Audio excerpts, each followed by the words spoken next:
കേരളത്തിലെ ആനപ്രേമികൾക്ക് ഏറെ സന്തോഷം തരുന്നൊരു വാർത്തയുണ്ട്. കഴിഞ്ഞ ഏതാനും ദിവസങ്ങളായി കിട്ടുന്ന മാരക രോഗത്തിന് ചികിത്സയിലായിരുന്ന പാമ്പാടി രാജന്റെ രോഗത്തിന് ശമനമുണ്ടായെന്നും ആന ഈ സീസണിൽ തന്നെ ഉത്സവ പരിപാടികൾ എടുക്കുമെന്നാണ് അറിയാൻ കഴിഞ്ഞത്.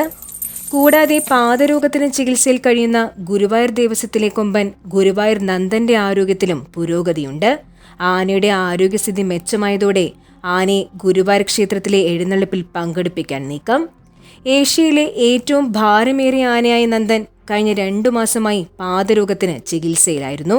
കഴിഞ്ഞ ദിവസം നന്ദനെ തൃശൂർ മണ്ണുത്തി വെറ്റിനറി ആശുപത്രിയിലെത്തിച്ച് ചികിത്സ നൽകിയിരുന്നു. ആനയുടെ വലത്തെ മുൻകാലിലാണ് രോഗം കലശലായത്.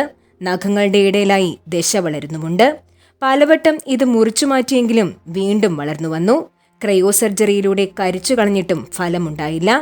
ഇതേ തുടർന്നാണ് ആനയെ മണ്ണുത്തിയിലെത്തിച്ചത്. കാലിലെ ദശയിൽ നിന്നുള്ള സാമ്പിൾ ബയോപ്സി പരിശോധനയ്ക്ക് വിധേയമാക്കിയിരുന്നു. പരിശോധനാ ഫലത്തിൽ ആശങ്കപ്പെടേണ്ടതായി ഒന്നുമില്ല എന്നാണ് അറിയാൻ കഴിഞ്ഞത്. ഗുരുവായൂർ ദേവസ്വത്തിനും ആനപ്രേമികൾക്കും ഏറെ ആശ്വാസകരമായ വാർത്തയാണിത്. ഗുരുവായൂർ ദേവസ്വത്തിൽ മാർച്ച് മാസത്തിൽ നടക്കുന്ന ക്ഷേത്രോത്സവ ചടങ്ങുകളിൽ ഗുരുവായൂർ നന്ദനെ പങ്കെടുപ്പിക്കാൻ ആലോചന തുടങ്ങിയിട്ടുണ്ട്. വർഷങ്ങളായി പൂരങ്ങളുടെ പൂരമായ തൃശൂർ പൂരത്തിൽ പാറമേക്ക വിഭാഗത്തിനു വേണ്ടി തിടമ്പെടുക്കുന്ന ആനയാണ് ഗുരുവായൂർ നന്ദൻ. ഗുരുവായൂർ നന്ദന്റെ രോഗമെല്ലാം ഭേദമാവുകയാണെങ്കിൽ ഗുരുവായൂർ നന്ദൻ തൃശൂർ പൂരത്തിൽ പങ്കെടുക്കുമെന്ന് ആനപ്രേമികൾ പ്രതീക്ഷിക്കുകയാണ്.